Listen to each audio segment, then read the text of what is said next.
Hello, welcome again to FAIRtax Power Radio. I'm Bob Paxton. I'm Bob Scarborough.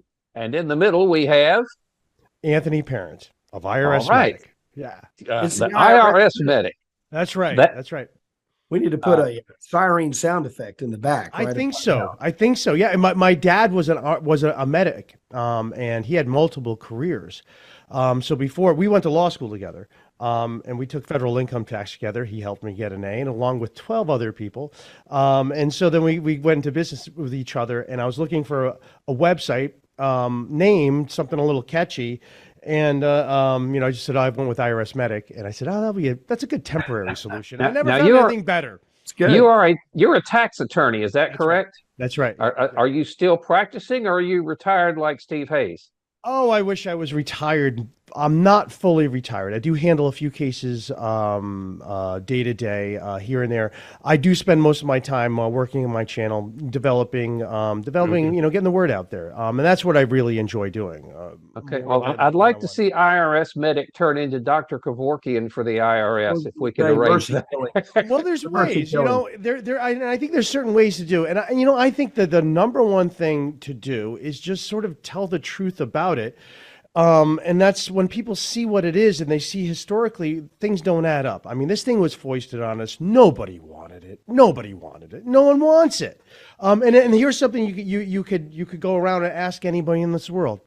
Can you find one person in this world who will say, yes, I agree, the U.S. income tax is perfect the way it is? I don't know. Don't think you're going to get too many takers on that. Not one person. We have this thing that's ruling over us, but you can't find one person who does. And so that's sort of the absurdity of this. And actually, I want to jump into something because this has been a hot topic over years. And I'm sure you guys have heard, tax protester arguments to the income tax code.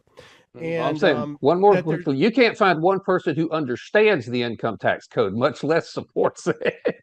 Yeah, exactly. Right. And so, we go through these, we hear these tax protester arguments saying, there is no law that there is an income tax. And for years on my channel, I'm like, oh, guys, look, it doesn't really matter anyway. If there is or not, it's what a federal judge is going to say. But the thing about the income tax, and John and I talked about this on a previous podcast, is, and this is, listen to me very carefully on how I'm going to say this. There is no individual income tax law in America.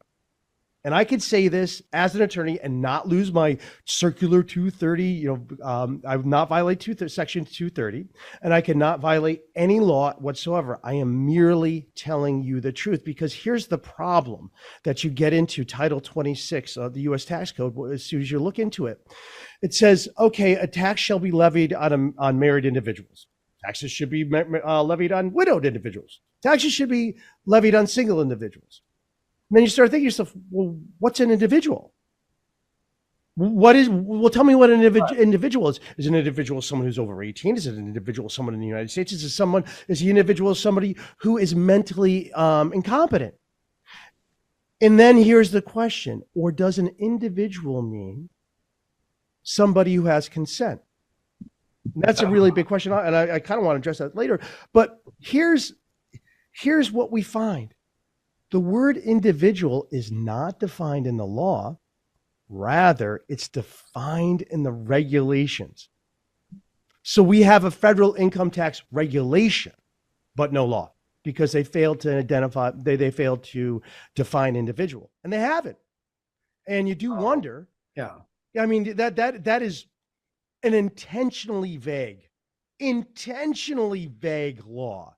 And that way, we're going to pass this, but we'll let our regulators do everything. Well, don't you think that's the trend now? We have another group of influencers in Washington beyond the structures under the Constitution with regard to the fourth branch of government being everybody that's a career individual. I'll also call them the greater politicians, because you can't elect them, you can't get rid of them except firing them.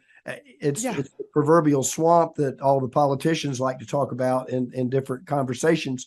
But the legislators keep the process at arm's length. They leave the determination of what to do to the people who are clocking in every morning at 8 o'clock at this department or that department, or the Internal Revenue Service, or Department of Justice, or CDC. Don't you think that's kind of where everybody's at right now in Washington? Yeah, pretty much. There's no, and this is all done on intentionally, so there's no political accountability.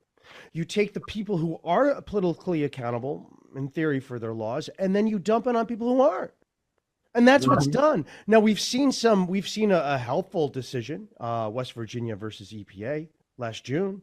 Right. That was nice. Right. Very nice. But I don't think our Supreme Court is quite as bold to actually take a look at that, because here's ultimately what you have. There is no way you would ever be able to imagine this. You're suing somebody and the judge is on your payroll. Okay.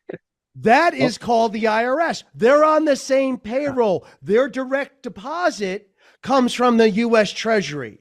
That's an inherent conflict of interest. No federal judge is actually competent enough to stand trial to adjudicate these. They're hopelessly compromised. And of course, they'll always say, "Oh, well, I'm not."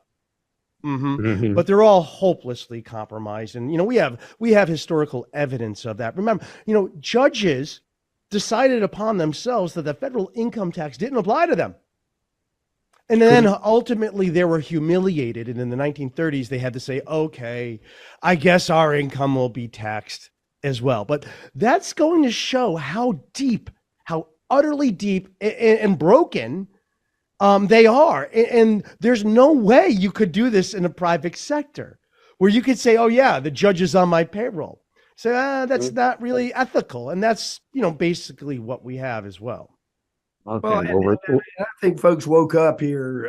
You hear 87,000 people are now going to be infiltrated into the department. And folks are like, wow. And just the citizenry are going, wow, this is really, we need to pay attention to this for a minute, because everybody's in the cycle, because you grow up and you watch your dad and your mom doing their taxes. They've always done taxes. So when you graduate college and you're doing your taxes, and you continue to do, and you teach your son and your daughter because that's all we know. Yet back 150 years, and even, in the 1905, there was no income tax. Right. So how do you get that people's heads to go, really, we need to go back to that day and let me put more money in my pocket? Is it a fear of upsetting an apple cart, or a process, or a routine that people are, we kind of go along and, yeah, well, I get enough refund for a color TV and, in April, and, the rental place, the rent to buy place is going to give me the television in February. And I don't have to pay for it until April 15th, and I'm going to have my refund. I mean, that's sort of the cycle we're in. Right. And I mean, that was the employee withholding was something that had to be done in World War II. Right. And I mean, that's sort of where I kind of get a little upset at this, because why do employers have to handle the tax compliance for other people? The employer doesn't know this. Employer owes some taxes, but why does an employer have to withhold? Because I want to tell you about some of the risks that employers have. When employers have to withhold money, that's a large amount of money. Sometimes that money goes away, and those are cases that I handle all the time. And those are significant amount of money, and you could have an employee embezzle it, and it is not fun. Those are not fun things to have. And so why does this exist? And essentially it's this: employers are responsible because the law says, oh yeah, if we did that, no one would comply. It would be impossible to comply. So it was a really brilliant move of how they turned tax day into a great day for many people. Oh, this is my refund. How quick could I get it? So it was a pretty brilliant, if quite evil move that they've benefited from. And I think the issue, though, this is really the strongest issue in all of us. Now, we do not live in a democracy. We do not. If we lived in a democracy, whatever the majority wants, the majority gets. If the majority wants to murder us all, 50% plus one wants to murder us all, that's fine. That's legal in a democracy. We live in a constitutional republic that has limited federal powers. And here's the important thing. We don't have kings. This is self-representation. Okay. So a critical thing in a self-representation constitutional republic is that every individual is sovereign. That is a fundamental truth. And what that means is every individual is the ultimate choice of whether or not they want to comply with the tax. And here's the thing. If we had this safety valve, if we had a safety valve of actual consent, which we do, people just don't know about it. We're going to change that. If we had this safety valve of consent, we wouldn't have this nonsense. It would go away because, we're not going to pass that. No one's going to do that. So you know what? Why don't we have something fair and that people will pay and be okay about paying? But because the law has stripped away or has perceived to strip away our consent where we don't have a choice. And there's so much, misinformation about that. Like, for instance, voluntary compliance is an IRS term. Voluntary compliance is something an auditor says, well, I didn't have to audit him. The taxpayer voluntarily complied. That's what that means. It doesn't mean it's voluntary, but it actually is voluntary. Right. Because, and I just want to, and I do have, my favorite, I just want to read a quote from you from my favorite book about taxation. This is, let's see if I can get this up here. Good and Evil, the Impacts of Taxes. And I just want to read something to you about consent. And it says this, and this is on a chapter about the Enlightenment and the precursors to our Constitution. This is all the buildup to it and how the people believed at the time, what their thoughts were. The first principle is that taxation must be with consent. To them, the founders that is, the right to be taxed with their consent and only their consent was the first and most basic of all human rights. All other rights were subordinate to it. So the fact is, our right to protest and not comply is absolutely the most fundamental right we have. Now, interestingly enough, the federal judges don't want you to know that, right? In our conservative, and this is the thing, it used to be a revolt. Right. In 1912, the Republican Party was anti-income tax. In 1914, they saw that money rolling in like, yeah, we want this too. And that goes for every judge too. They don't want you to know you have consent. They want this hidden. They don't want you to know this. Now, I'm not necessarily advising anyone to do that. Right. You really need to have a mass of people, and I think that's something that's possible. Not all the people, not even 50%. But if you had 30% of the people, basically the same percentage of the population that were patriots in our revolution, it'd be gone. If you had 30% of the people saying, yeah, I'm not going to comply with this, it's over. You'll never get a tax conviction. And there's going to be enough people to frustrate your collection. And so that's one of my things. That's what I want to do is explain to people how important consent was. And here's a little piece. I want to continue with another little piece. A taxpayer wrote the Maryland Gazette in 1748 that the right to be taxed only with their consent is the great hinge upon which liberty hangs, and whenever it is weakened or thrown down, liberty must be proportionally weakened or fall with it. Taxation by consent, said this writer, was one of the most distinguishing marks of British liberty. We're pre-America by that point. Nay, the very soul and essence of it for the people, the representatives of the republic, to be possessed of the power of keeping the purse in their own hands, to be the sole judges. The taxpayer is the sole judge. I don't care what some conflicted dude in a robe is going to tell me about what my rights are. I want to look at the source documents. What are you talking about? Why are you saying I don't have consent? Why did you take away my right to consent? When did you take away my right to consent? And here's a little tidbit for you. And this is just a fascinating story. So sensitive were the people to the importance of consent, of real bona fide consent, that New England assemblies would refrain from taxing towns that didn't send delegations. If you didn't send a delegation, oh, we're not going to tax you. Obviously, you don't want to be a part of this. Right.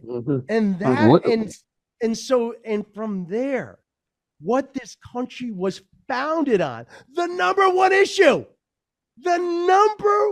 issue is thrown out. The Constitution doesn't matter. And they're all, all, and everyone's in on the whole thing. Now, what I would say is the taxes have gotten a jump on things because they bore people. Well, I need to steer us kind of in another direction here right quick. Our time's getting away from us. I looked on your YouTube channel, and one of the things you said, there has been never been anything in the history of the world that was more complicated than the income tax code. And corollary to that is the penalties for running afoul of it, even when you don't really mean to, either be it's an honest mistake or you just plain didn't know. Right. That gee, I'm required to do this, that can be pretty severe. And so that's one of the reasons we as the FAIRtax movement just wants to yank the whole thing out by the roots and replace it with this consumption tax, the FAIRtax. But you had John Richardson on. We've talked to him as well. And there was one specific case that we looked at not long ago that I'd like to get your thoughts on. That was the Bittner, Alexandru Bittner case. Now, that was just recently heard by the Supreme Court. We don't have any decision on it yet, but that was just there. Real briefly, we got about 11 and a half minutes left. Touch on that if you would. Yeah, sure things. And some things that didn't make it into the podcast, that I have FBAR penalty cases as well. I've had people who've entered into the OVDI program and we've opted out, and we've argued for lower penalties. And so I know firsthand yep. how utterly disgusting this is. Here's a trend. If you want to know how the IRS works, okay, here it is. If you are older and a little bit senile, they're going to penalize you the most. Because you can't fight back, can you? Yeah, you can't fight back. The ones that don't have, high-powered tax attorneys on their side, and it's cheaper to pay the contested amount than it is to fight it, and they know that. Right? Yeah, their life is ruined. So in the Bittner case, it's this. It's a crazy thing. We have the Bank Secrecy Act of 1970, which required some foreign financial agency reporting. Well, our perverted government has taken that very clear language about what was reported, and they said, oh, actually, this applies to foreign bank accounts. Even though the law itself says a foreign financial agency is not a foreign bank account, what the government has done is say, oh, this means you have to declare your foreign bank accounts over $10,000, or you're subject to a $10,000 penalty for if it's an innocent mistake, that is, you didn't know to file it. Right. And if they feel you're a little bit more, they'll say, well, you're willful, and we're going to take a half of that account from you. And accounts that don't necessarily make money. It's nothing to do with taxation. Yet the IRS is the ones in charge of administering a criminal form. That is, a civil division of the IRS is in charge of administering a criminal form of the financial crime enforcement network.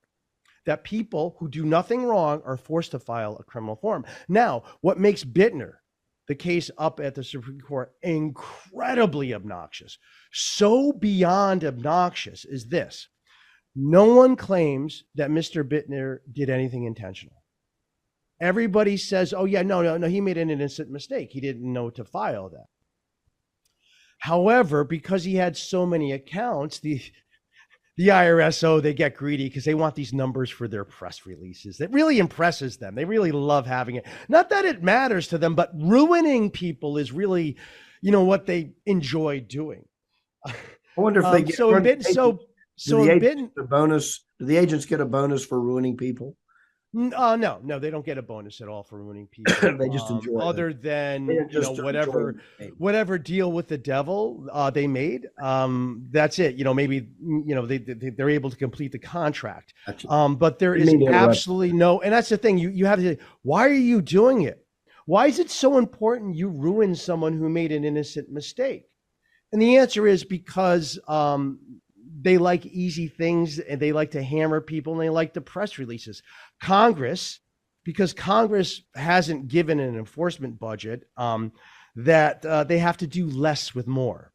They have to say, okay, well, we don't have the auditors to actually do this work, but we can decide that someone didn't file this form, and so we could come back with massive, massive penalties.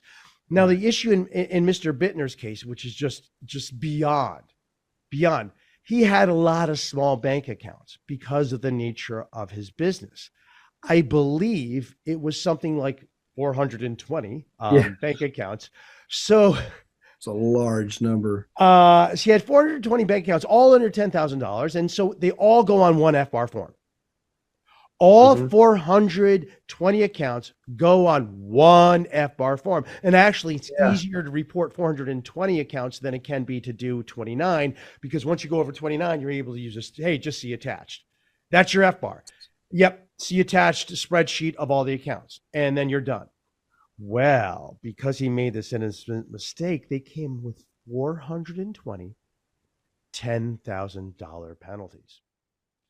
On penalty for each account rather than for each form he failed to file. And that's the crux of the matter. If I understand, a similar case in California was settled in favor of, penalty per form, not penalty per account.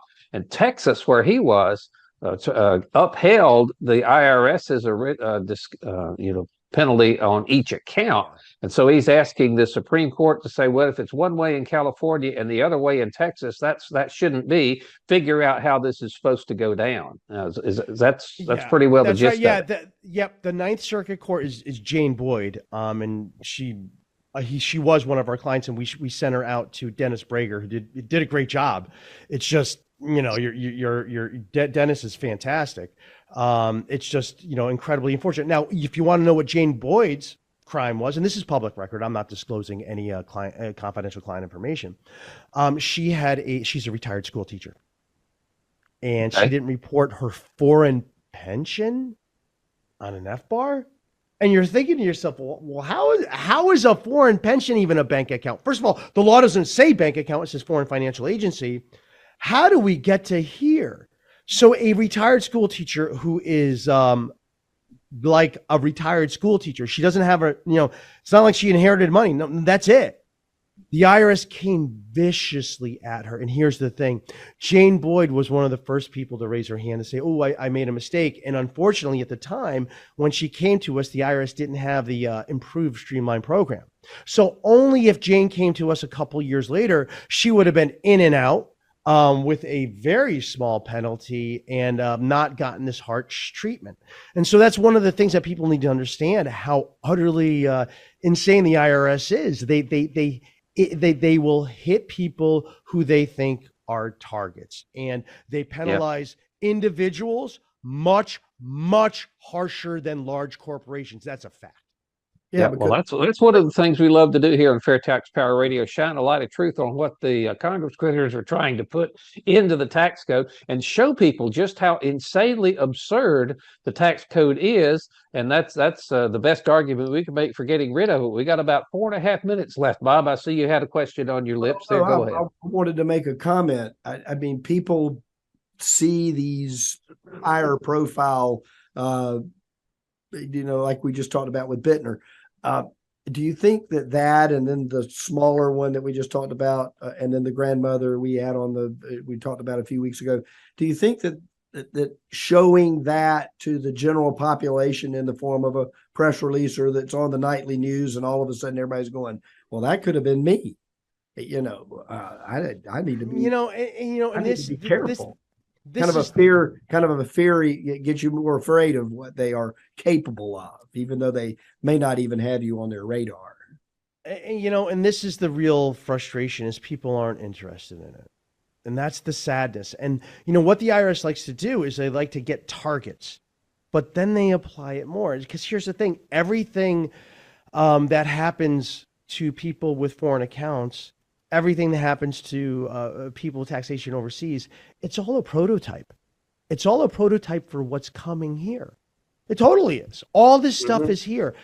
There are, I mean, and we don't, it's not even, let's assume that there's an individual income tax, but it taxes you on things that aren't income.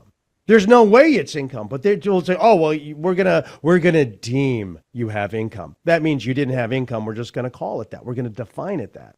How do you define income? Income can be any number of things. They're not sure. Their income is, well, it's something you have that we want. Right, which is. And now we're gonna call that income.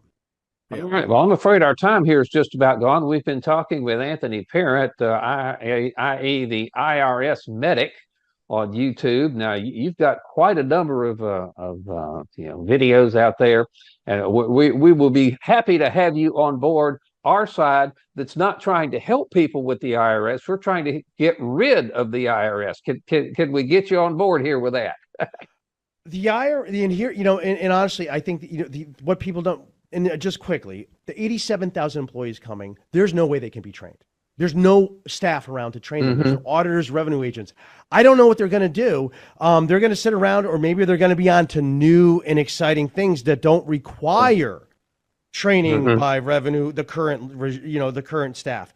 They are so overworked, you have no idea. And so one of the things, and I honestly, I don't think the Washington D.C. will never get rid of the IRS. The thing that will get rid of the IRS is the IRS, because what happens is when things get too complicated for them, they make shortcuts.